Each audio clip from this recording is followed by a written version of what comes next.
davantage, on va lui laisser le maximum de temps. Alléluia, pasteur Achille, enseigne-nous, prêche-nous, exhorte-nous, fais ce que le Seigneur a mis à ton cœur. Alléluia, gloire à Dieu tout le monde.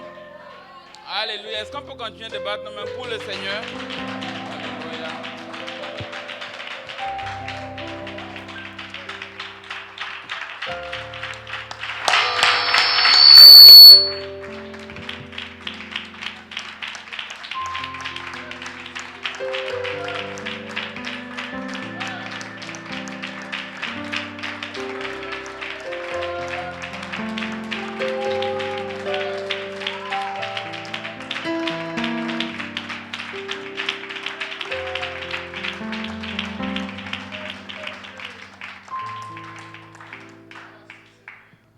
Le Seigneur est bon, n'est-ce pas?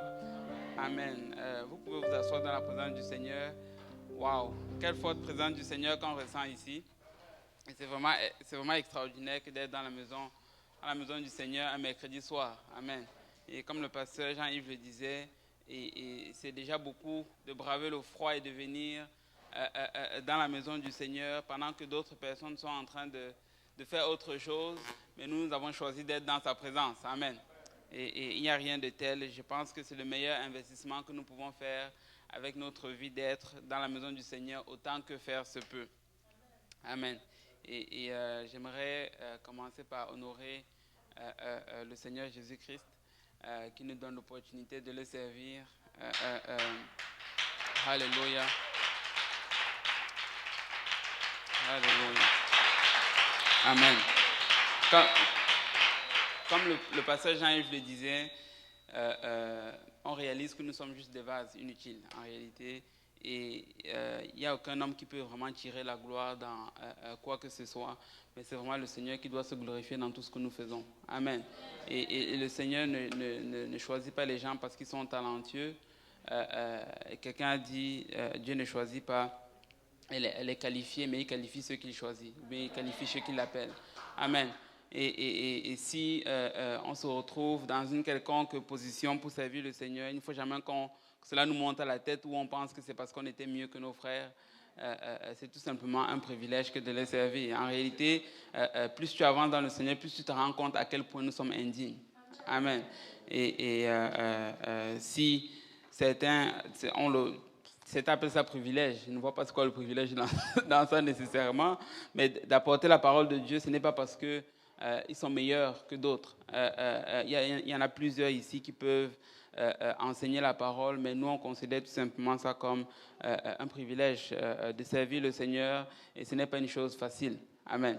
Et on rend tout simplement grâce au Seigneur pour le privilège qu'il nous donne de faire partie de son œuvre. Amen. Alléluia. Et je me remercie le Seigneur pour le pasteur Kaozi. Alléluia. Il n'est pas là. Il est à l'Est. Là, je me demande, certaines personnes se demandent, mais qu'est-ce que frère Achille fait ici? Je me pose la même question que vous. Okay? Moi, quand je me suis levé le matin, mon itinéraire, c'était travail, église de l'Est, comme d'habitude. Et puis là, en milieu de journée, le pasteur m'appelle. Je dois vous dire que j'ai hésité à décrocher. Parce que quand il m'appelle un mercredi en milieu de journée, tu te demandes, est-ce que je le rappelle le jeudi, parce qu'il n'y a pas de service le jeudi, ou est-ce que je le rappelle après? Et là, je l'ai rappelé, et ce que je craignais est finalement arrivé. Il m'a demandé de le remplacer aujourd'hui. Et comme le pasteur Jean-Yves l'a dit, à l'église de l'Est présentement, on est en train de faire des sessions de questions et réponses. Et on a tous poussé pour avoir des sessions de questions et réponses, mais si je savais que c'était ça le prix à payer, je n'allais jamais poussé pour ça. Et je ne savais pas que le pasteur allait me demander de le remplacer ici. Mais gloire à Dieu, on a quand même essayé d'être obéissant. Et par la grâce de Dieu, on va partager la parole de Dieu. Et je sais qu'on va rentrer béni. Amen. Et juste le simple fait qu'on va lire la Bible, c'est suffisant. Même si je ne dis rien, là, la Bible en elle-même, elle est déjà puissante. Amen. La parole de Dieu en elle-même, elle est déjà puissante. Donc là, je me suis rassuré de prendre beaucoup de versets pour que si après, j'ai rien dit d'intéressant, au moins on aura lu la Bible. Amen. Non, mais sincèrement, je crois que le Seigneur m'a donné quelque chose pour nous tous, moi y compris. Et ça n'a pas commencé aujourd'hui, ça fait un certain nombre de temps que le Seigneur a mis cela dans mon cœur. Et par la grâce de Dieu, tout à l'heure, on va essayer de creuser. Et bien évidemment, j'aimerais également remercier le Seigneur pour la famille Barbosa, Pasteur Jean-Yves, Maman Solange, des hommes de Dieu vraiment, vraiment extraordinaires. Alléluia. Et je le dis souvent, on est vraiment béni dans cette église d'avoir les dirigeants qu'on a. Ce sont des gens qui vivent ce qu'ils prêchent et ils prêchent ce qu'ils vivent. Amen. Tu peux te rapprocher d'eux, puis tu peux voir que ce qu'ils prêchent, c'est vraiment ce qu'ils vivent. Ils sont vraiment des livres ouverts et on peut les suivre les yeux fermés en sachant qu'ils vont nous conduire à bon port. Amen. Et merci beaucoup, Pasteur Jean-Yves, pour tout le sacrifice consenti, Maman Solange également. Et ils sont en train de faire un travail extraordinaire vraiment à Laval. Si vous n'êtes pas encore allé à Laval, si cela est possible, je vous conseille vivement d'y aller. Moi, j'appelle ça l'Est en miniature. À cause de comment les travaux sont faits, mais surtout, je l'ai dit là-bas, je vous l'ai dit ici, et ça c'est le témoignage de tous ceux qui passent par là. J'ai sondé un peu, et tous ceux qui passent à l'église de Laval ont le même témoignage, c'est que tu sens la présence de Dieu. Quand tu rentres, certains sont déjà allés à Laval, quand tu rentres, tu sens la présence de Dieu, l'atmosphère n'est pas lourde, tu sens que c'est les gens qui prient, c'est les gens qui cherchent la face de Dieu. Et je l'ai dit lorsque j'étais là-bas, je l'ai redit ici, et continuer tout simplement la famille Barbosa. Le Seigneur a de grandes choses en réserve pour Laval. Amen. Et si c'est la deuxième ville la plus grande au Québec, c'est parce que ça doit être probablement l'une des églises les plus grandes au Québec, n'est-ce pas? Amen. Et je pense que le Seigneur va le faire. Pasteur Luc n'est pas ici. Je ne pense pas, je ne le vois pas, mais j'aimerais également honorer Pasteur Luc. J'aimerais également honorer tous les pasteurs. Là, on est rendu un grand nombre. J'espère que je ne vais pas avoir des problèmes. Pasteur Yannick, il est là. Pasteur Boaz, il est là aussi. Pasteur Lionel et pasteur à l'Est, Pasteur Abou et Pasteur Emeric. Amen. On a tout simplement une équipe extraordinaire et ce sont des hommes de Dieu tout simplement merveilleux. Amen.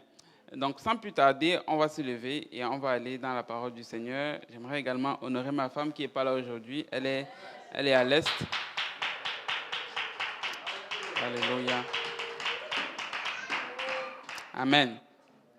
En ouverture de l'enseignement ou de prédication, whatever, lecture de la parole de Dieu aujourd'hui, on va lire dans le livre de Agée, au chapitre 1 et le verset 6. Le livre de Agée, là, c'est dans l'Ancien Testament. C'est vers la fin de ton Ancien Testament. Le premier chapitre.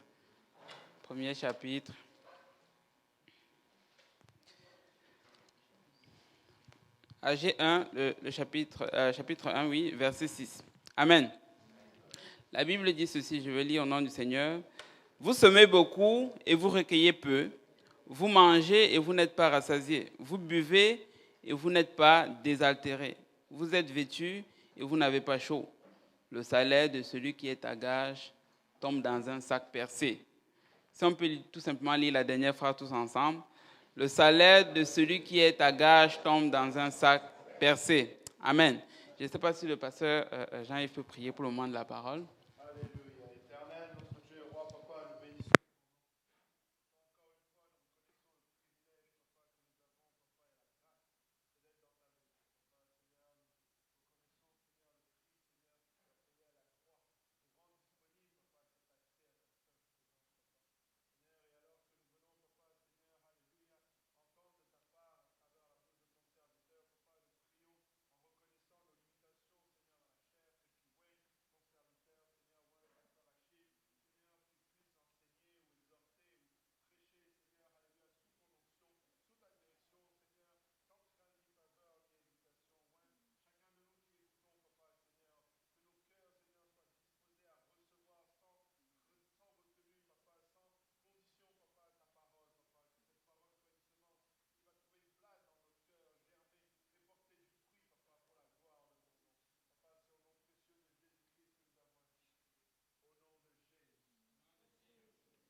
Alléluia. Au nom de Jésus, vous pouvez vous asseoir dans la présence du Seigneur.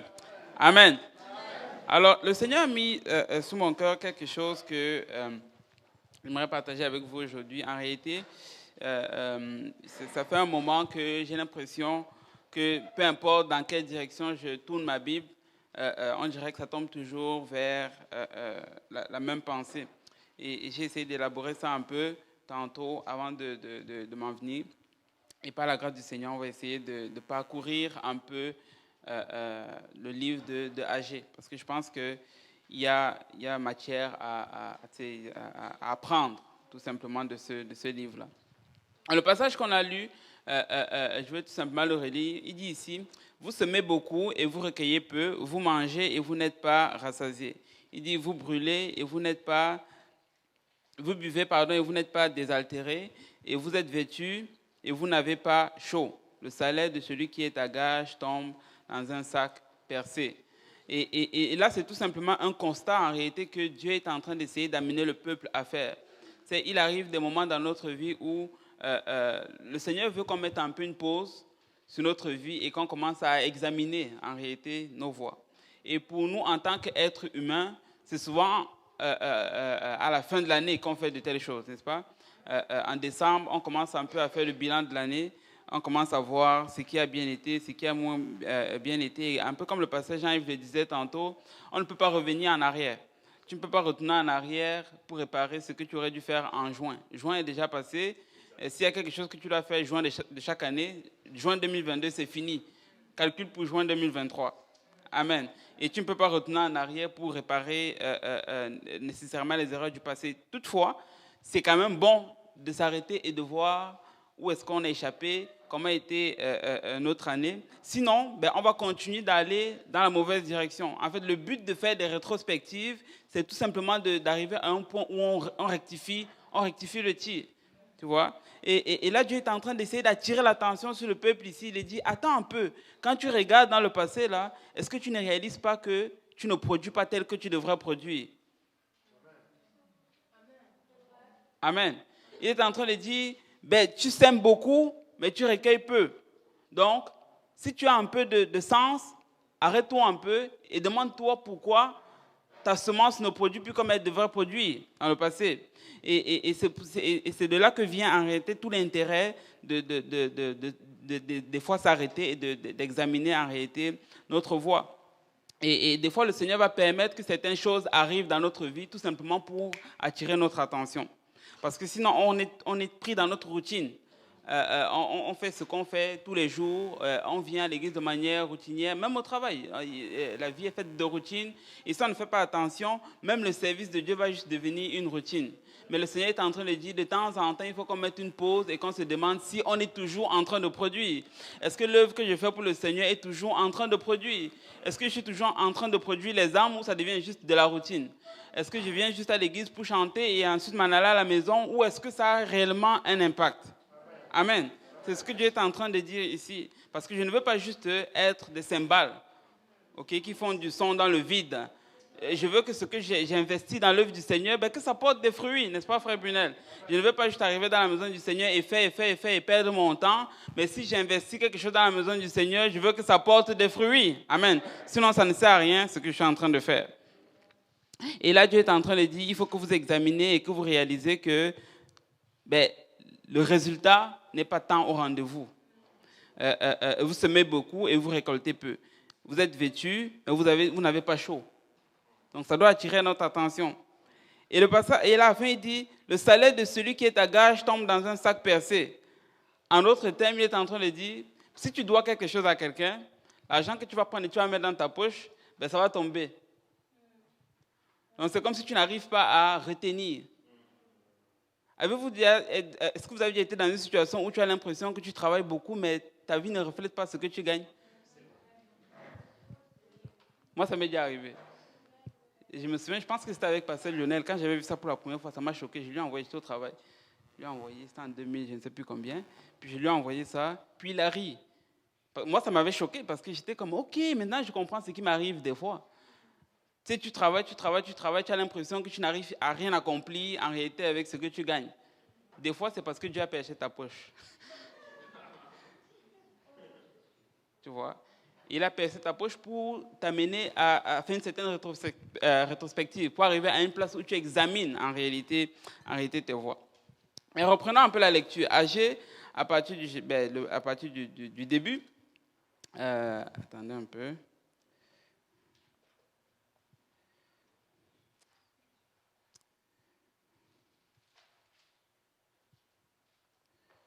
En fait, on va commencer au verset 2, tout simplement. Agé, chapitre 1, verset 2. Il dit, « Ainsi parle l'Éternel des armées, ce peuple dit, le temps n'est pas venu, le temps de rebâtir la maison de l'Éternel. » Il dit, « C'est pourquoi la parole de l'Éternel leur fut adressée par Agé le prophète en ces mots. Est-ce le temps pour vous d'habiter vos demeures lambrisées quand cette maison est détruite? » Donc là, Dieu est en train de faire un conseil. Il dit, ce peuple-là regarde et ils disent, mais attends un peu, le temps de bâtir la maison de l'Éternel, il n'est pas encore venu. Tu vois? Donc ce n'est pas encore ce temps-là. Et Dieu va dire par la suite, au verset 4, pardon, est-ce le temps pour vous d'habiter vos demeures lambrisées quand cette maison est détruite? Ou alors, en d'autres termes, lorsque la maison de l'Éternel est détruite. Et Dieu est en train de dire ici que si on pense que nous, ce n'est pas le temps de nous investir dans l'œuvre du Seigneur, ce n'est pas le temps de bâtir la maison du Seigneur, alors ce n'est pas plus le temps d'habiter dans les maisons confortables. En d'autres termes, ce que Dieu est en train de dire, c'est qu'il ne faut pas qu'on priorise plus notre vie personnelle, bâtir notre propre demeure, habiter dans un certain confort, pendant que la maison du Seigneur n'est pas bâtie. Donc il dit, si vous pensez que ce n'est pas le moment de travailler pour le Seigneur, si vous pensez que ce n'est pas le moment de bâtir la maison du Seigneur, alors ce n'est pas le moment d'habiter les maisons lambrisées. Ce n'est pas le moment d'habiter les maisons avec le toit, avec un certain toit. Et j'aimerais juste encourager quelqu'un et dire, tu veux faire attention avec qui tu te tiens. Tu veux faire attention à qui mange à ta table. Moi, je n'ai pas envie de me tenir avec les gens qui prennent la maison du Seigneur à la légère. Parce qu'à un moment donné, ils vont finir par m'affecter. Ils vont finir par m'influencer. Si je veux me tenir avec des gens, je veux me tenir avec des gens qui respectent la maison du Seigneur, des gens qui ne manquent pas le dimanche pour n'importe quelle raison, qui ne manquent pas les services du mercredi pour n'importe quelle raison. Je veux me tenir avec les gens qui prennent la maison du Seigneur au sérieux. Parce que je sais que le jour où je vais être down, c'est eux qui vont me tirer vers le haut. Amen. Donc tu veux faire attention à qui mange en réalité à ta table. J'espère que tu ne te tiens pas avec les gens qui disent « ce n'est pas le moment de rebâtir la maison de l'Éternel » ou « ce n'est pas le moment de travailler pour le Seigneur ». Il faut relaxer un peu, il faut dormir aussi un peu, il faut penser un peu à soi, il faut penser à sa carrière et ainsi de suite. Laisse-moi juste te dire, si tu te tiens juste avec ce genre de personnes qui tiennent ce genre de commentaires, tu es dans une position dangereuse. Tu veux te tenir avec les gens qui sont en feu pour le Seigneur. Tu veux te tenir avec les gens qui évangélisent. Tu veux te tenir avec les gens qui prient. Tu veux te tenir avec les gens qui sont impliqués dans la maison du Seigneur. Tu ne veux surtout pas te tenir avec les gens qui critiquent leur pasteur. J'ai dit ça une fois et ça m'a créé des problèmes. Je vais le redire encore. On m'a dit, tu ne peux pas dire les choses comme ça parce que tu es sur Internet. Là, je sais que je suis sur Internet, je vais redire la même chose. Tu ne veux pas te tenir avec les gens qui critiquent ton pasteur. Cela n'était d'aucun avantage. Je sais que ce n'est pas populaire, mais je n'ai pas besoin d'être populaire. C'est juste la parole du Seigneur. Et quand on le prêche, des fois, les gens pensent qu'on le dit pour faire mal, ou bien c'est le sensationnel. Non, en réalité, on laisse le choix aux gens. Si tu veux te tenir avec quelqu'un qui critique ton pasteur, vas-y. Vas-y. Le choix, tout le monde a le choix, n'est-ce pas? On n'a forcé personne, n'est-ce pas, à respecter son pasteur. Mais c'est juste que, après, quand le feu va prendre, j'ai envie de dire, ne viens pas nous voir, mais la parole me demande de ne pas dire une telle chose. Donc viens quand même nous voir, mais on va quand même te dire, on t'avait dit. Okay? C'est parce que la chair est encore là. Hein? Mais c'est ça, tu ne veux pas te tenir avec les gens qui critiquent ton pasteur, ça ne t'aide aucun avantage. Ce n'est pas pour ton bénéfice. Si tu te tiens avec quelqu'un il est tout le temps en train de parler contre le pasteur Jean-Yves, la prochaine fois qu'il vient te voir, tu dis, attends, on va prendre le téléphone, on va appeler le pasteur Jean-Yves. Ça, tu vas lui dire ce que tu as lui dit. La prochaine fois, la personne ne va plus venir te voir. Amen. Et je me souviens une fois, je vais vous donner ce témoignage. À l'époque, j'habitais chez Pasteur Yannick. Nous tous, on habitait chez Pasteur Yannick. j'habitais là-bas et puis on était entre frères. Okay? La vie était cool, une bonne vie de célibat. Et donc là, des fois, on arrivait et puis on parlait. Et puis là, un jour, je rentre de l'église. Et puis là, je vois qu'il y avait un frère qui disait, bien évidemment, je ne vais pas vous dire le nom, mais il dit, ah, mais il y a tel autre frère avec qui on habite. Donc les deux frères sont dans la même maison. Hein. Tel frère avec qui on habite, c'est un faux frère, en fait. Et il me dit, même le pasteur a confirmé que c'est un faux frère. Bon, moi, des fois, on me dit que je suis diplomate, mais des fois, je perds ma diplomatie. Okay? Ce jour-là, je n'arrivais plus à me contenir. Là, j'ai dit, là, tu t'arrêtes tout de suite. Et si tu veux encore dire un seul mot de plus, je prends le téléphone, j'appelle Pasteur Kaozi. Puis là, c'était OK, non, mais truc. Et puis là, finalement, quelques temps après, il revient me voir, il me dit, finalement, je m'excuse, j'avais mal compris, et ainsi de suite. Et puis, bon, la chose est passée. Bon, évidemment, je n'ai rien gardé contre la personne. Mais la chose qui est tragique, c'est que quelques années plus tard, c'est le soi-disant faux frère qui aujourd'hui est toujours en train de servir le Seigneur. Et c'est l'autre frère qui pensait que l'autre frère, c'était un faux frère. Aujourd'hui, il n'est pas dans la maison du Seigneur. Tu vois ? Tu veux faire attention avec qui, en réalité, est-ce que tu te tiens. Tu ne veux pas te tenir avec les gens qui... Là, j'ai parlé de critiquer son pasteur, mais même celui qui est tout le temps en train de critiquer ton frère, là, tu ne veux pas te tenir avec lui. Si tu as un frère qui est tout le temps en train de parler contre un autre frère, tu ne veux pas te tenir avec cette personne. Ou bien tu sais qui est tout le temps en train de parler contre une autre sœur, tu ne veux pas te tenir avec cette personne. Amen. Et je sais qu'on a souvent des affinités. C'est correct d'avoir des affinités, mais... On n'est pas venu à l'église pour faire des petits groupes. Ah, le clan de ceci, le clan de cela. Après, ça devient, si une personne du groupe est fâchée contre une personne de l'autre. Et là, je me laisse aller dire, rien de ce que je dis est dans mes notes, mais je vais quand même y aller. Okay?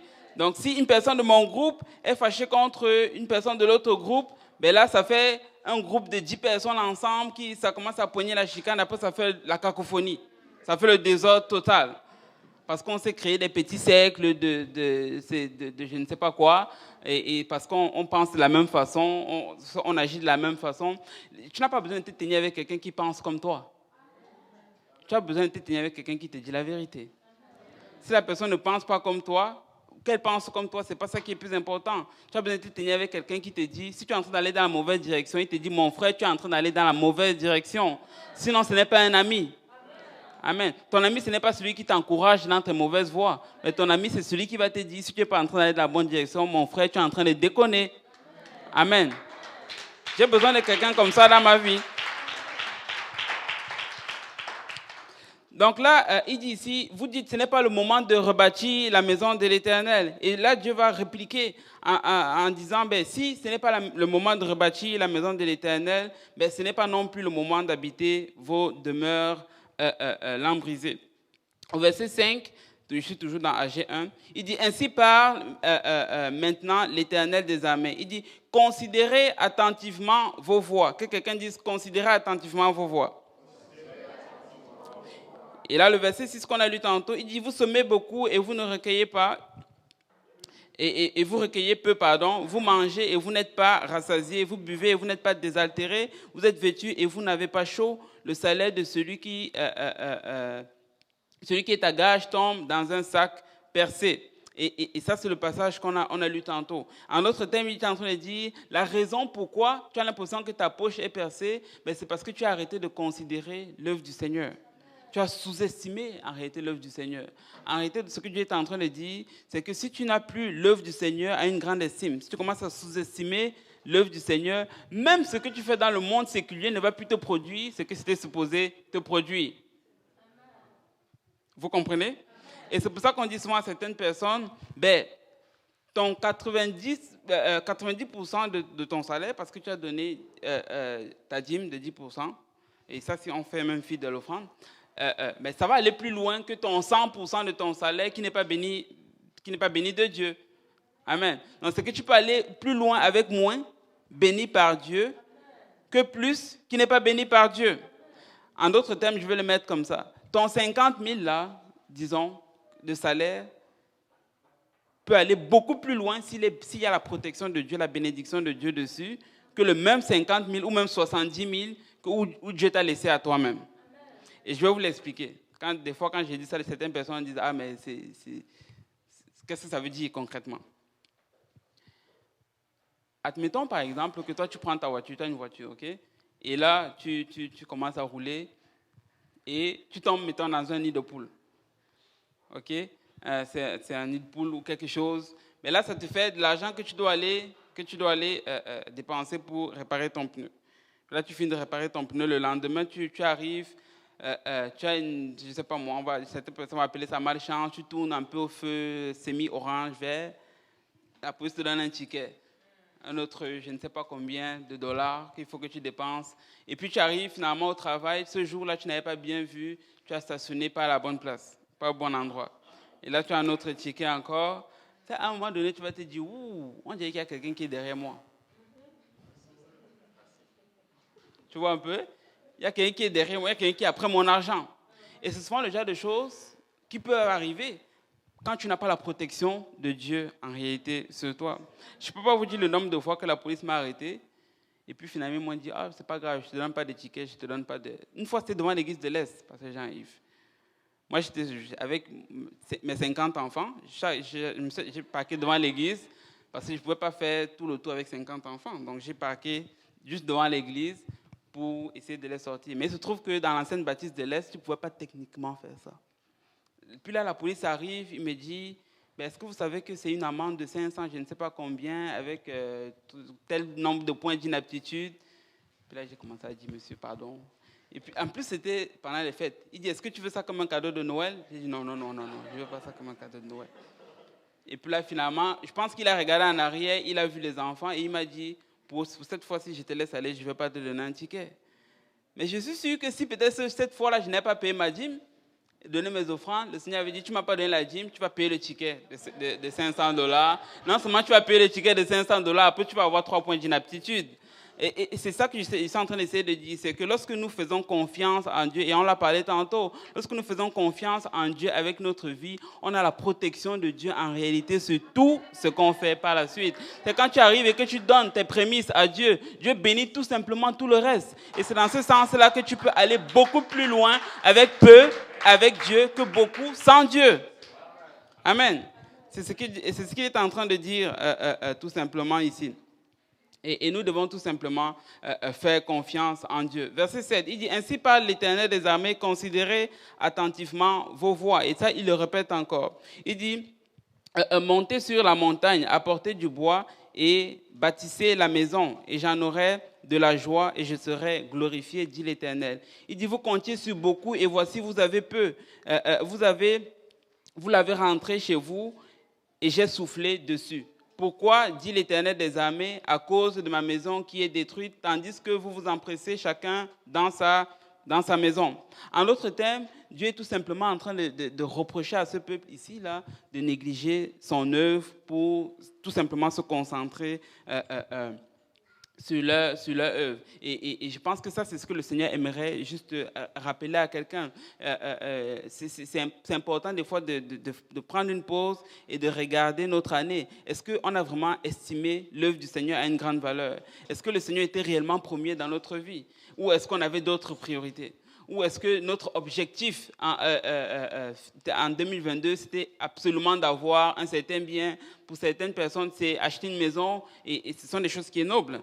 Pour d'autres personnes, c'est atteindre un certain niveau dans la carrière. Et ça encore, c'est noble, mais ça ne peut pas prendre la place de Dieu. Et lorsque tu regardes, est-ce que tu as plus investi ton temps, ton argent et tous tes efforts dans ces choses-là versus dans la maison de Dieu? Amen. Et nous voulons nous investir dans la maison de Dieu. Et la façon que moi je le vois, c'est que le travail, c'est pour subvenir aux besoins de ma famille et pour payer les factures et ainsi de suite. Mais pas plus que ça. Oui, bien sûr, j'ai les objectifs de carrière. Ça, c'est moi personnellement. Mais je n'en fais pas nécessairement toute une histoire. Il y en a d'autres qui vont sacrifier, c'est l'œuvre du Seigneur, pour poursuivre d'abord leur carrière, essayer d'atteindre une certaine échelle salariale, on va dire, ou alors un certain poste et ils vont sacrifier tout simplement l'œuvre du Seigneur. Mais moi, ce n'est pas de cette façon que je vois. Moi, je suis dans mon emploi et je fais tout simplement mes preuves. J'essaie de donner mon 100% et je sais que le Seigneur s'occupe du reste. Et laissez-moi vous dire, le Seigneur s'occupe vraiment du reste. Et je peux vous donner des témoignages. Et des fois, j'étais là à mon travail, tout simplement en train de travailler, comme d'habitude. Et il y a tel poste. Je me dis dans mon cœur, Seigneur, il me semble que ce poste-là, j'aimerais l'avoir. Et puis, je dis, un jour, je vais l'avoir. Puis je continue de travailler. D'autres personnes vont aller faire des formations. Ce n'est pas mauvais. Si j'avais le temps de faire les formations, je les aurais faites. Mais moi, dans mon cas, je n'avais pas le temps. Sinon, j'allais sacrifier le temps de certaines études bibliques et ainsi de suite. Alors, j'ai continué tout simplement de travailler. Et un jour, comme par hasard, mon directeur m'appelle. Il me dit, est-ce que tel poste-là, tu serais intéressé? Je dis, et comment que je serais intéressé? Et j'ai eu la promotion. Sans faire les formations, sans sacrifier l'œuvre du Seigneur. Et je continue toujours de faire ce que je fais pour le Seigneur. Mais le Seigneur m'a donné en réalité le poste auquel j'aspirais. Mais ça ne m'a pas enlevé le sommeil. Je m'étais dit, si j'ai le poste, gloire à Dieu. Si je n'ai pas le poste, gloire à Dieu.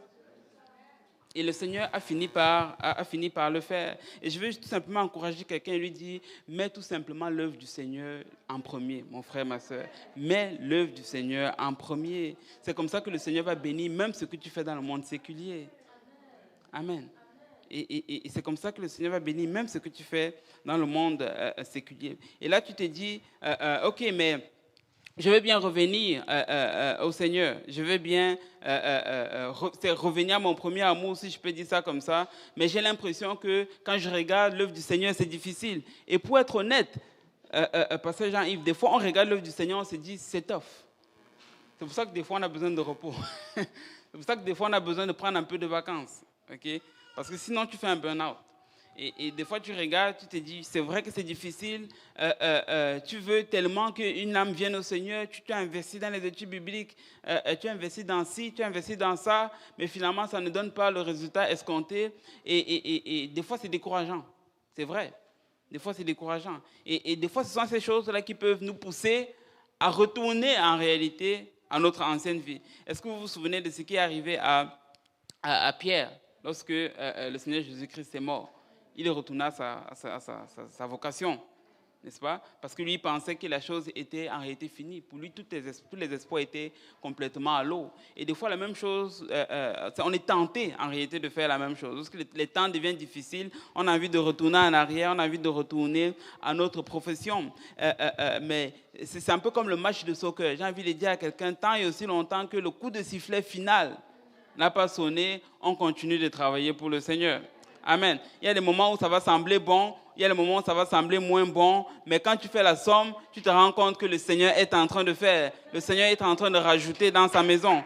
Faites le dénombrement. Est-ce qu'on est plus nombreux aujourd'hui qu'on était il y a de cela 2 ans? Oui, on est plus nombreux aujourd'hui. Ça veut dire que le Seigneur est en train de travailler. Le Seigneur est en train de restaurer. Le Seigneur est en train d'amener les familles des témoignages après témoignages. Donc oui, des fois, quand on regarde de manière proche, on a l'impression que c'est difficile, mais le Seigneur est en train de travailler.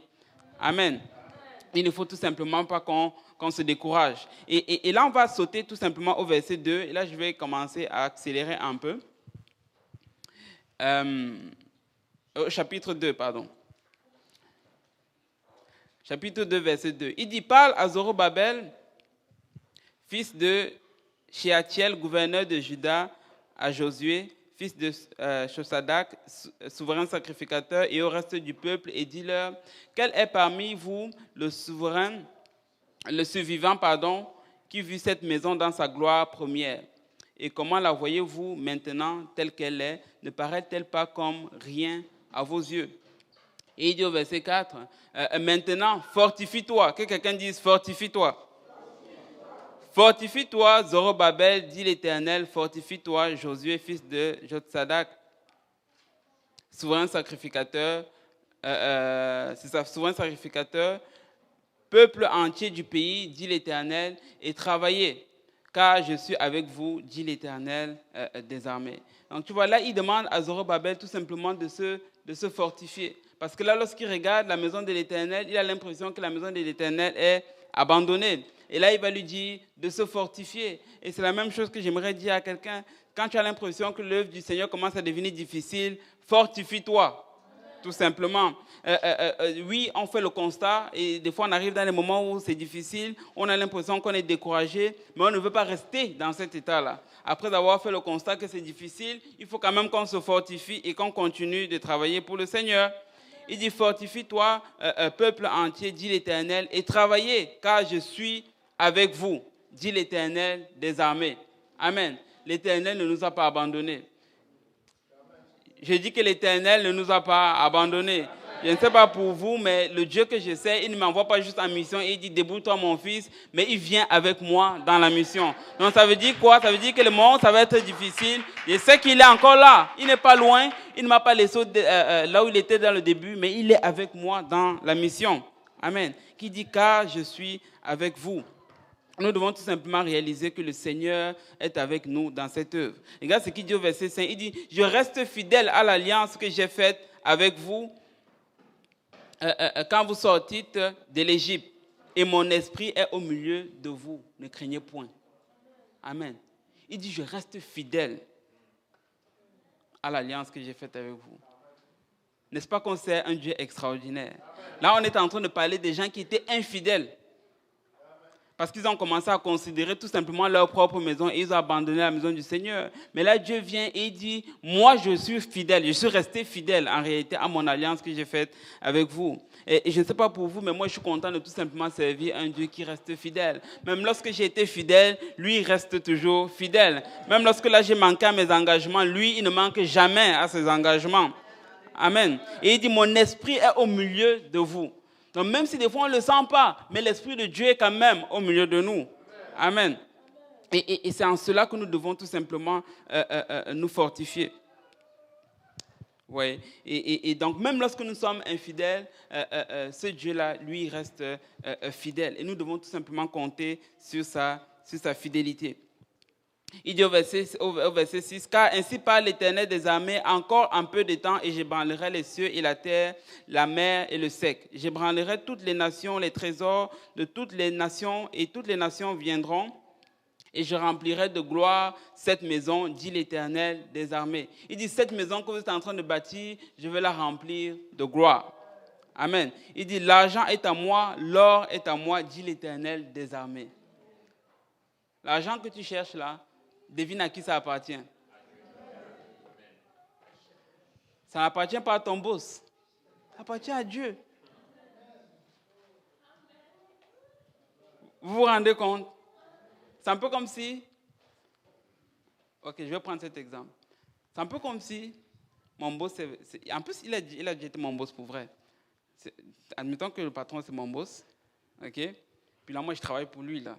Ok? Mais lui, son boss, là, à lui, ben, il ou elle est derrière lui. Ok? Maman Solange. Donc, c'est elle qui détient réellement l'argent. Donc, ça veut dire que quand je viens pour ma paye, là, ben, l'argent ne sort pas de ses poches. Il se retourne vers son boss à lui, ou bien sa boss, et c'est sa boss qui donne l'argent. Si moi, j'ai besoin de plus, là, et que j'ai accès au boss qui est en arrière, est-ce que je vais perdre mon temps à aller vers mon boss directement ou bien est-ce que je vais aller vers mon boss directement qui est en arrière? Je vais aller à mon boss qui est directement en arrière. Et c'est la même chose avec le Seigneur. Il est en train de dire, oui, peut-être tu as un boss dans le monde séculier, mais n'oublie pas que l'argent là qui te donne là, ça vient encore de moi-même. Donc si tu as besoin de plus, il faut que tu viennes directement à moi. Donc au lieu d'aller voir mon employeur, au lieu d'aller voir mon boss, je vais aller voir le Seigneur directement. Et je sais que ma promotion va venir de lui. Si vous ne le croyez pas, ne le croyez pas. Mais moi, c'est trop tard pour me convaincre du contraire parce que j'ai été témoin de cela. Amen. On sert un Dieu qui est tout simplement bon. Tu vois? Il dit, l'or et l'argent et toutes ces choses sont à moi. Et il dit que la gloire, au verset 9, la gloire de cette maison sera plus grande que celle de la première, dit l'Éternel des armées. Et dans ce lieu, c'est dans ce lieu que je donnerai la paix, dit l'Éternel des armées. Il dit, la gloire de cette deuxième maison que vous allez rebâtir va être plus grande que la première. Si je le transpose en réalité dans notre situation, il est en train de dire que ce que le Seigneur va faire avec nous en 2023, ça va être plus glorieux que ce qu'il a fait avec nous en 2022, parce que le Seigneur va toujours aller de gloire en gloire. Il va toujours se surpasser. Il ne va jamais faire une œuvre moindre que ce qu'il a fait dans le passé. Il dit, même si vous avez été infidèle, moi je reste fidèle et la gloire de cette nouvelle maison va être plus grande que la première. Amen. Et moi, j'ai hâte de voir ce que le Seigneur va faire en 2023. Je sais que le Seigneur va faire de grandes choses. Oh oui, nos yeux ont vu des gens rentrer dans les eaux du baptême. On a vu des gens recevoir le baptême du Saint-Esprit, mais je crois que le Seigneur va juste exploser son Église en 2023. On va avoir une croissance exponentielle. On l'a dit en 2022 et on l'a vu. On a vu une croissance exponentielle. Je pense que toutes les églises ont connu une croissance exponentielle. Mais le Seigneur va encore faire davantage en 2023. Mais nous, tout ce qu'on a à faire, c'est tout simplement rester fidèles au poste. Amen. On reste fidèle dans ce que le Seigneur nous demande de faire et lui, il va multiplier. Et moi, je crois que nous sommes dans la fin et le Seigneur va amener un réveil rapide. Continuons de prier pour nos rétrogrades. Le Seigneur va les amener. Maman, tu es en train de pleurer pour ton fils qui ne sait pas le Seigneur. Continue de pleurer pour ton fils parce que le Seigneur va le faire. Tu es en train de pleurer pour un bien-aimé qui ne sait pas le Seigneur. Continue de prier pour ton bien-aimé parce que le Seigneur va le faire. Tu es en train de prier pour une âme que tu aimerais voir sauvée. Ne te décourage pas, mon frère, ma soeur. Le Seigneur va le faire. Tant et aussi longtemps que la trompette ne sonne pas, on continue de travailler pour le Seigneur. Tant et aussi longtemps que le Seigneur ne nous appelle pas, on continue de travailler pour le Seigneur. Parce que chaque jour qui passe va tout simplement nous rapprocher de la gloire de Dieu. Amen. Et le Seigneur va continuer de faire tout simplement davantage. Donc moi, je suis de ceux qui croient qu'on va expérimenter un plus grand réveil en 2023 qu'en 2022. Mais il y a une condition, nous devons rester fidèles dans les choses du Seigneur. Amen. Nous devons tout simplement rester fidèles dans les choses du Seigneur. Est-ce que tu as une carrière, tu veux poursuivre une carrière, poursuis-la, mais pas au détriment de l'œuvre du Seigneur. C'est ça que je suis en train de dire. Est-ce que tu as certaines ambitions personnelles, poursuis tes ambitions, mais pas au détriment de l'œuvre du Seigneur. C'est tout simplement ce que je suis en train de dire. Et le raccourci, je peux le dire comme ça, pour atteindre, arrêter tes ambitions personnelles, là, ben c'est de servir le Seigneur. Pensez à Joseph. Ça a pris combien de temps pour que le Seigneur donne la promotion à Joseph? Du jour au lendemain. Il est quitté de prisonnier à premier ministre d'Égypte. Je ne sais pas quelle nation en réalité peut faire ça. Si tu vas dans n'importe quelle nation, n'importe quel boss, on va te dire, viens avec le CV, montre tes preuves, combien de fois. Il faut que tu montes les échelons. Mais Dieu dit, non, moi, je n'ai pas besoin d'échelons. Je te prends d'en bas et je te mets directement en haut. Mais tout ce que Joseph faisait, c'est qu'il était fidèle au Seigneur. Lorsqu'il était en prison, tu ne le vois nulle part où il est en train de se plaindre. Il est tout simplement en train de faire ce que Dieu lui demande de faire. Son travail, c'était de superviser les autres. Et il veillait sur les autres. La Bible nous dit qu'il était touché par le sentiment de ses frères prisonniers. Tu ne vois nulle part où il a essayé de sortir, arrêter de la prison par ses propres forces. Il a attendu le Seigneur et Dieu ne lui a pas dit, tel jour, je vais te délivrer de la prison. C'est la délivrance est juste venue comme ça du jour au lendemain. Des fois, on veut que le Seigneur nous dise, ben, c'est le 17 avril 2000 tel que je vais te sortir de ta situation. Dieu dit, je ne vais pas te dire. Fais-moi tout simplement confiance. Et le jour où la délivrance va arriver, mais tu sais que tant et aussi longtemps que tu restes dans les voies du Seigneur, mais la délivrance va finir par arriver. Donc même si le Seigneur ne me dit pas quand est-ce qu'il va me sortir de ma situation, oh, j'ai la certitude qu'il va me sortir de ma situation. Tout ce que j'ai besoin de faire, c'est de rester fidèle au Seigneur. Amen. Tu le vois encore et encore partout dans la Bible. Donc là, je vais juste...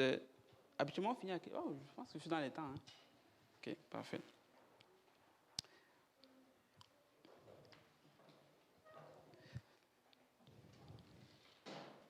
Donc là, on va continuer notre lecture. Verset 10, il dit ici, le 24e jour du 9e mois, la seconde année de Darius, la parole de l'Éternel se révéla à Agé le prophète en ces mots. Ainsi par l'Éternel des armées, propose au sacrificateur cette question sur la loi.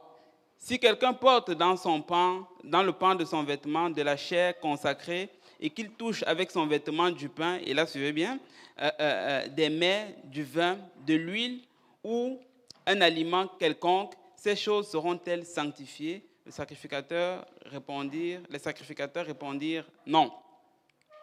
Verset 13. Et Agé dit, si quelqu'un souillé par le contact d'un cadavre touche toutes ces choses, seront-elles souillées? Les sacrificateurs répondirent, elles seront souillées. Et à Dieu de dire maintenant, par la bouche du prophète Agé, alors Agé reprenant la parole dit, tel est ce peuple, telle est cette maison devant moi, dit l'Éternel. Telles sont toutes les œuvres de leurs mains. Ce qu'ils m'offrent là est souillé. Peut-être que vous l'avez manqué, mais arrêtez ce que Dieu essaye de mettre ici comme point, c'est de dire, tu as des sacrificateurs qui exercent, qui travaillent dans la maison du Seigneur. Mais ils vont aller faire leur routine, comme d'habitude, mais avec des vêtements souillés. Et là, Dieu pose une question rhétorique, en réalité. Et il dit, est-ce que s'ils viennent avec des vêtements souillés, est-ce qu'en réalité, ce qu'ils vont offrir, est-ce que ça va être souillé ou est-ce que ça ne va pas être souillé? Et c'est à la personne de répondre, au sacrificateur de répondre, ben, ça va être effectivement souillé. Et ce que Dieu essaie de nous enseigner ici, c'est qu'il ne faut pas qu'on arrive à une place où on pense que le simple fait de travailler pour Dieu nous justifie devant Dieu. En d'autres termes, ce qu'il est en train de dire, c'est que si je viens dans la maison du Seigneur et que ma vie moi-même est souillée, parce que je ne suis pas du tout en ordre avec le Seigneur, tout ce que je fais là, c'est souillé également. Vous le comprenez? Il ne faut pas qu'on arrive à une place où le service du Seigneur devient juste une sorte de routine. C'est tu le fais juste pour le faire. Ok, on t'a demandé de faire une telle chose, ben tu le fais, mais tu ne regardes pas en réalité ta relation avec le Seigneur. Certaines personnes vont dire, on est tellement occupé à travailler pour le Seigneur qu'on oublie même de marcher avec le Seigneur, ou bien qu'on néglige notre marche avec le Seigneur. Et ta relation avec le Seigneur est plus importante que ton ministère, je vais le dire comme ça. C'est si tu arrives à une place où le ministère a un impact sur ta relation avec le Seigneur, dépose le ministère. Et si ce que je dis n'est pas correct, bien évidemment, Pasteur Jean va le rectifier ou Bishop Kauzi. Mais tu ne veux pas arriver à une place où le service pour le Seigneur devient plus important que ta relation avec le Seigneur. Vous comprenez ce que je veux dire? C'est que notre relation pour le Seigneur est la chose la plus importante. Parce que tu peux être, aux yeux de tout le monde, toujours être en train de servir le Seigneur, mais si ta relation avec le Seigneur n'est pas bonne, ben tout ce que tu fais en réalité ne compte pour rien. Et le Seigneur ne prend pas plaisir en réalité à ton sacrifice. C'est ce qu'il est en train de dire. Il ne prend pas plaisir en réalité à l'œuvre que tu es en train de faire. Ce qu'il veut mentionner ici là comme point, c'est qu'on veut on veut être sérieux en réalité dans notre relation avec le Seigneur. Bien évidemment, personne n'est parfait. Mais ce qu'il est en train de dire, c'est que nous devons considérer nos voies. Amen. Il dit, nous devons considérer nos voies. Et j'ai fait un certain constat. Et ça, c'était juste ma pensée qui allait il y a cela quelques semaines. Et j'ai l'impression, et là vous pouvez ne pas être d'accord avec moi, qu'il y a un danger qui nous guette beaucoup, nous, apostoliques. Et c'est celui-ci, c'est que on pense souvent, de manière indirecte, que le fait qu'on connaît la doctrine, c'est-à-dire qu'on peut te réveiller à 2h du matin et tu demandes qu'il y a un seul Dieu et que son nom c'est Jésus et qu'on doit être baptisé au nom de Jésus-Christ et comment recevoir le Saint-Esprit, donner 8 versets en l'espace de 30 secondes. On pense souvent que le fait de pouvoir faire ça nous donne une licence de vivre n'importe comment. C'est le fait de maîtriser la doctrine là ne veut pas dire que je dois maltraiter ma femme, par exemple. Vous comprenez ce que j'essaie de dire? Le fait de maîtriser la doctrine ne veut pas dire que je dois être un mauvais employé, que je dois tricher à mon travail, ou bien que je dois mal me comporter, ou bien que je peux avoir un mauvais caractère envers mes frères et sœurs. Oui, maîtrise la doctrine, mais travaille sur ton caractère en même temps. Oui, maîtrise la parole de Dieu, mais travaille sur ton caractère en même temps. Tu peux maîtriser la doctrine et aller en enfer avec toute ta connaissance de la doctrine. Je sais que c'est dur, mais je crois que c'est la vérité. C'est la vérité? C'est la vérité ou je suis off? Donc oui, nous voulons maîtriser la parole de Dieu, mais nous voulons travailler sur notre caractère. Et ça, c'est nous tous. C'est tant et aussi longtemps qu'on est encore là, il y a encore des choses à travailler. C'est des fois, tu vas avoir une certaine interaction avec quelqu'un et le Seigneur va utiliser cette interaction pour te montrer que tu as encore de l'orgueil. Tu as encore le manque de patience. Les enfants chantaient sur le fruit de l'esprit le dimanche. Okay? Ils faisaient comme ça. Des fois, je me fâche, après je me rappelle que j'ai le fruit de l'esprit. Mais nous aussi, des fois, on doit faire ça. Tu vois? Pas dire, je maîtrise la doctrine, donc ça veut dire que je peux être orgueilleux, je peux vivre n'importe comment. Oui, maîtrise la doctrine, mais travaille sur ton caractère. Parce que sinon, tout ce que tu fais pour le Seigneur, ça ne compte en réalité pour rien. Amen. Et tant qu'à travailler pour le Seigneur, il faut que ça compte pour quelque chose. Et donc, tu avais là ce peuple-là qui travaillait pour le Seigneur, et probablement qui parlait du Seigneur. Donc, en d'autres termes, ce Dieu-là était dans leurs lèvres, mais loin de leur cœur. Tu vois? Et vous connaissez probablement ce passage-là d'Ésaïe 29, 13 qui dit ceci. Il dit, le Seigneur dit, quand ce peuple s'approche de moi, il m'honore de la bouche, des lèvres, mais son cœur est éloigné de moi. La crainte qu'il a de moi n'est qu'un précepte de tradition humaine. Donc, il honore de la bouche, mais son cœur est loin du Seigneur. Donc, oui, parlons du Seigneur, mais il ne faut pas que notre cœur soit loin du Seigneur. Amen. Nous devons toujours travailler sur notre cœur pour être sûr que notre cœur n'est pas loin du Seigneur. Sinon, tout ce qu'on fait, en réalité, ne compte pas pour grand-chose. Amen. Et c'est super important. Nous ne devons pas arriver à une place où l'œuvre du Seigneur devient juste un passe-temps. Ou bien l'œuvre du Seigneur devient juste une job de fin de semaine. Pour beaucoup, c'est devenu ça. On vit notre vie, on est distrait à gauche, à droite, on court à gauche, à droite, et puis le samedi, on repasse notre habit pour aller à notre job de fin de semaine de dimanche. C'est un peu comme ça, des fois, qu'on prend la maison du Seigneur. Et puis là, on arrive, là, on ministre tout simplement, et tout ce qu'on fait, c'est juste dans la chair. Amen. Et tu ne veux pas arriver à cette place-là. C'est que servir le Seigneur, c'est bien, mais à un moment donné, il faut qu'on examine notre vie si on est toujours réellement en ordre. C'est que notre cœur ne s'est pas éloigné en réalité du Seigneur. Et il a dit tout à l'heure, il est fidèle. J'aimerais juste dire à quelqu'un, si tu as l'impression que Dieu est loin, ou alors que tu ne sens plus Dieu, ou bien alors que tu as l'impression que Dieu ne te parle plus, ce n'est pas que Dieu s'est éloigné de toi. C'est toi qui t'es éloigné de Dieu. Et la bonne nouvelle, c'est que Dieu est exactement là où tu l'as laissé. Tu vois? C'est quand tu vas examiner, tu vas te dire, c'est à ce moment-là que j'ai laissé Dieu, que je me suis éloigné de Dieu. C'est quand j'ai commencé à faire telle chose. C'est quand j'ai commencé à prendre telle direction que je me suis éloigné de Dieu. Alors la chose que tu as fait, c'est très simple. Retourne à ce moment où tu as commencé à prendre des décisions qui t'éloignaient de Dieu et rectifie ces décisions et tu vas voir, tu vas recommencer à ressentir la présence de Dieu. C'est vraiment aussi simple que ça. Parce que Dieu dit que lui, il est fidèle. Il va rester au poste. Tu vois un peu? Et c'est nous qui nous éloignons de Dieu. Ce n'est pas Dieu en réalité qui s'éloigne de nous. Et nous voulons tout simplement revenir à cela. Maintenant, il dit ici au verset 15, et là je commence à atterrir. Il dit, considérez donc attentivement ce qui s'est passé jusqu'à ce jour, avant qu'on eût mis pierre sur pierre au temple de l'Éternel. Il dit, alors quand on venait à un tas de 20 mesures, il n'y en avait que 10. Quand on venait à la cuve de puiser 50 mesures, il n'y en avait que 20.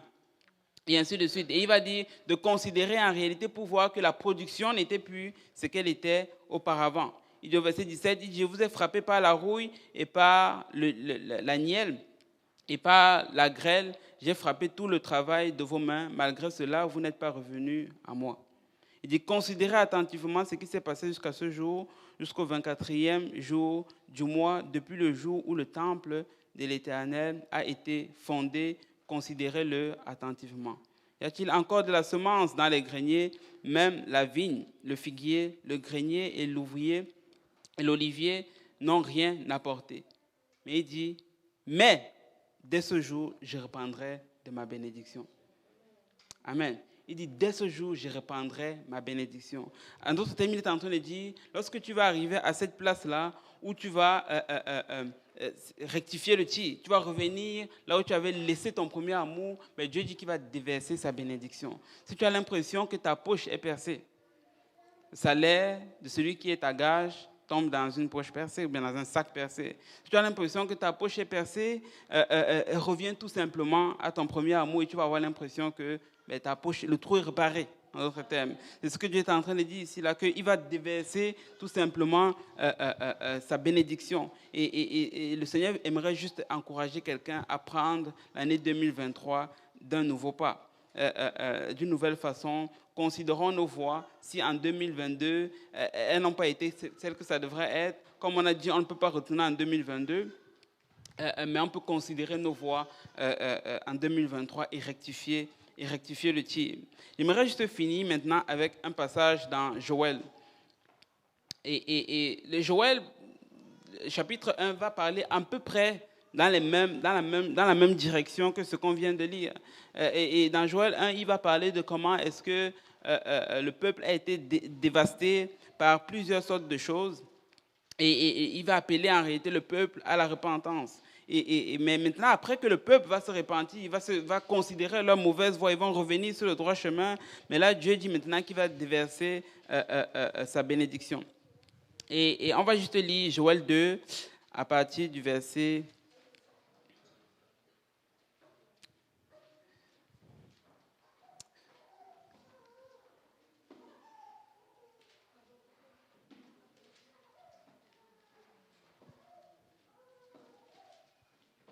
À partir du verset 18. Genèse 2, à partir du verset 18, il dit « L'Éternel est ému de jalousie pour son pays, et il épargne son peuple. L'Éternel répond, et il dit à la maison, et il dit à son peuple, « Voici, je vous enverrai du blé, du mou, de l'huile, et vous serez rassasiés. » Vous vous souvenez de ce qu'on a lu tantôt? Il dit « Vous mangez, vous n'êtes pas rassasiés. » Et là maintenant il dit « Et vous serez rassasiés. » Il dit « Je ne vous livrerai plus à l'opprobre parmi vos nations. » Ça c'est après quoi? Après que le peuple est revenu à lui. Il dit « J'éloignerai de vous l'ennemi du nord et je les chasserai vers une terre aride et déserte. » En d'autres termes, si tu reviens au Seigneur, le Seigneur va tout simplement dégager tous tes ennemis. Il va dégager tout simplement la voie. Il dit son avant-garde dans la mer orientale, son arrière-garde dans la mer occidentale, et son affection se répandra. Sa puanteur s'élèvera dans les airs parce qu'il a fait de grandes choses. Terre, ne crains pas, sois dans la détresse et réjouis-toi, car l'Éternel fait de grandes choses. Que quelqu'un dise, car l'Éternel fait de grandes choses. Bêtes des champs, ne craignez pas, car les plaines du désert reverdiront, car les arbres porteront leurs fruits. Que quelqu'un dise, les arbres porteront leurs fruits. Il dit, le figuier et la vigne donneront leur richesse. Le figuier et la vigne donneront leur richesse. Et vos enfants de Sion, soyez dans l'allégresse et réjouissez-vous en l'Éternel votre Dieu, car il vous donnera la pluie en son temps. Il vous enverra la pluie de la première et de l'arrière-saison comme autrefois. En d'autres termes, le Seigneur va te donner une récolte. Tu vas récolter double. En réalité, si tu reviens au Seigneur, il va te donner la pluie de l'arrière-saison et la pluie de la première saison. Il va vous envoyer les deux. Il dit, les airs se rempliront de blé et les cuves regorgeront de mou et d'huile. Je vous remplacerai les années qu'ont dévoré la sauterelle, le gélec, le asile, le gazan, ma grande armée que j'avais envoyée contre vous. Wow. Il dit, je vous remplacerai les années. Oh, tu as l'impression que 2022 a été perdu. Remets-toi juste en ordre. Le Seigneur dit qu'il va remplacer tout ce que le dévoreur a dévoré en 2022. Il dit qu'il va tout simplement le remplacer. Il va remplacer les années qu'ont dévoré la sauterelle, le gélec, le asile, le gazan et toutes ces choses. Il dit, vous mangerez et vous serez rassasiés et vous célébrerez le nom de l'Éternel, votre Dieu, qui aura fait pour vous des prodiges. Et mon peuple ne sera plus jamais dans la confusion. S'il y a une chose qui arrive lorsqu'on s'éloigne du Seigneur, c'est que la confusion frappe à la porte. Mais là, lorsqu'on revient dans la maison du Seigneur, il dit, vous ne serez plus jamais dans la confusion et vous saurez que je suis l'Éternel, au milieu d'Israël, que je suis l'Éternel, votre Dieu, et qu'il n'y a point d'autre, et mon peuple ne sera plus jamais dans la confusion. Et la cerise sur le gâteau, c'est le verset 28 que vous connaissez.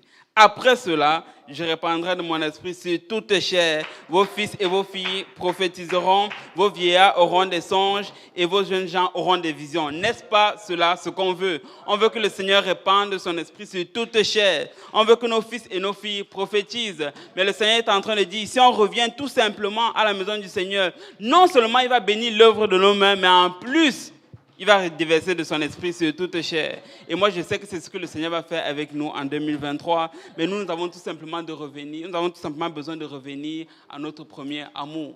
Amen. Et ayant une main légère sur les choses séculières et prenons l'œuvre du Seigneur au sérieux. Et le Seigneur va prospérer tout simplement l'œuvre de nos mains. Et ça a été redit, il va y avoir des millionnaires parmi nous. Et je sais que les gens aiment entendre cela. Mais laisse-moi te dire, tu ne vas pas devenir millionnaire en allant chercher les millions.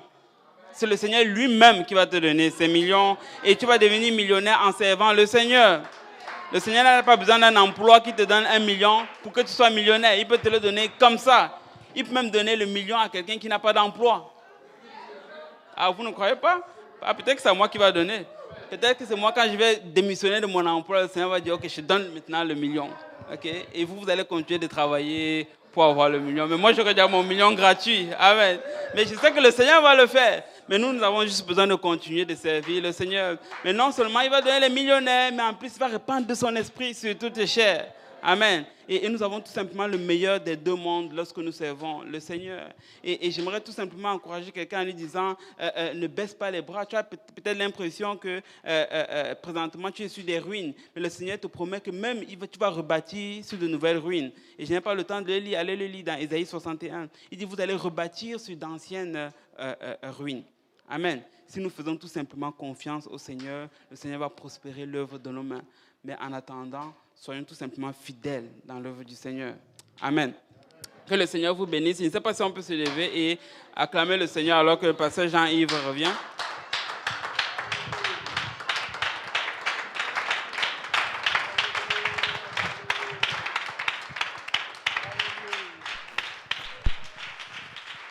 Alléluia, alléluia, alléluia. Merci Seigneur, alléluia.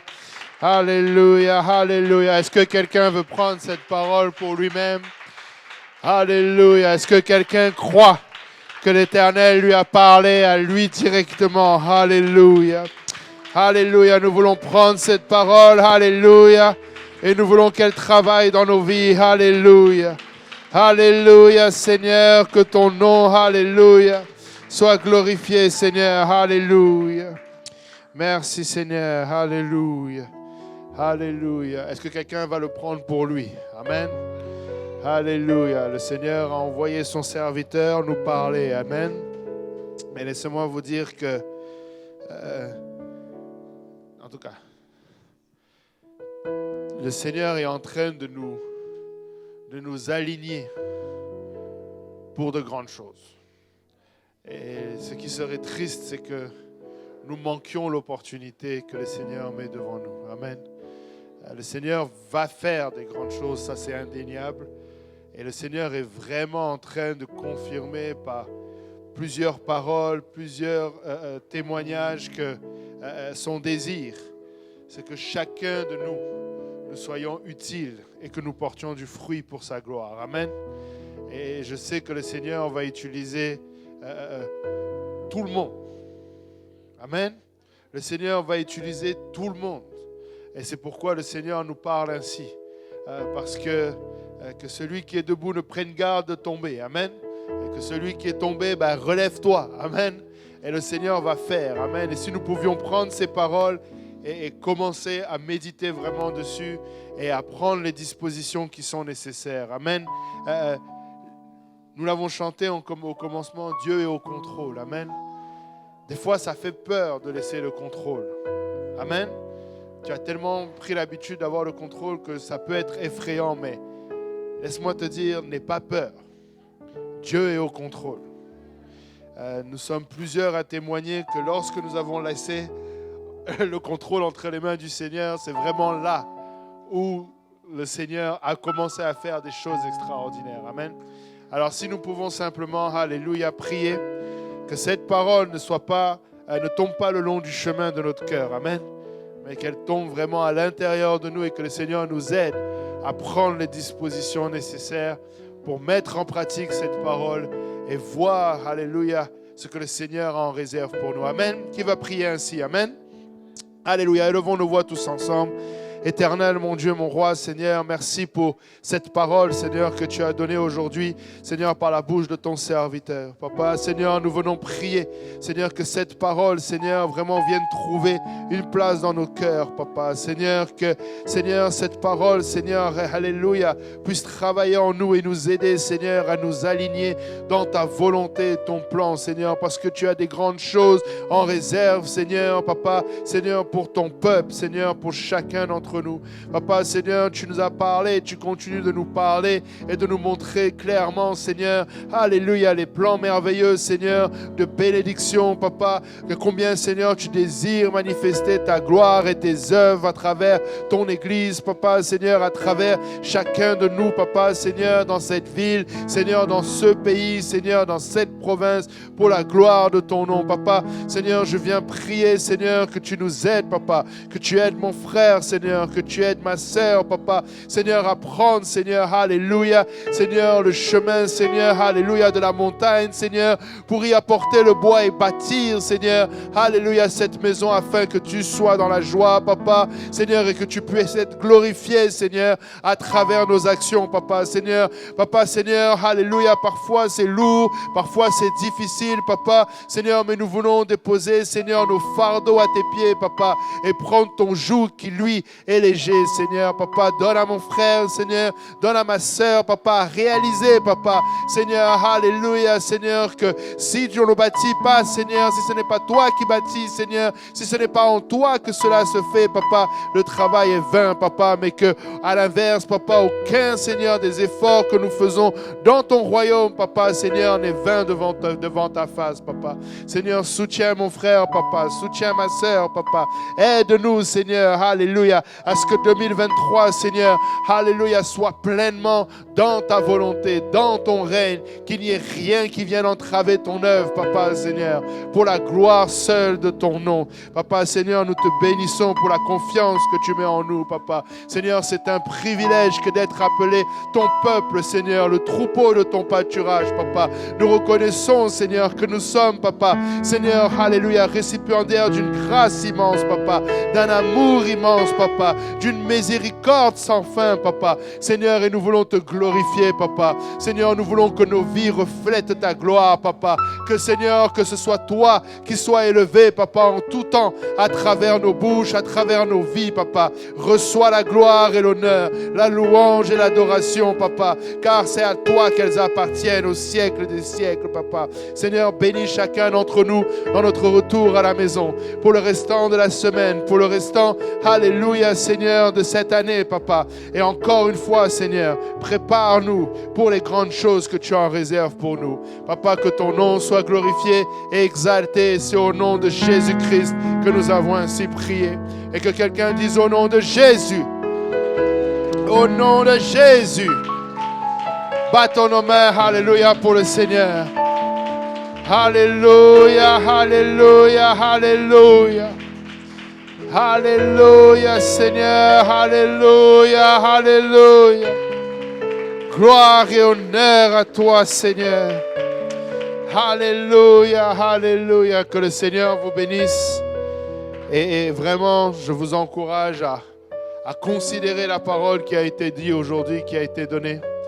Et vraiment, nous sommes assis, alléluia, sur de grandes choses que le Seigneur a en réserve. Amen. Que le Seigneur vous bénisse. Alléluia. Saluez vos frères et vos sœurs avant de quitter. Alléluia.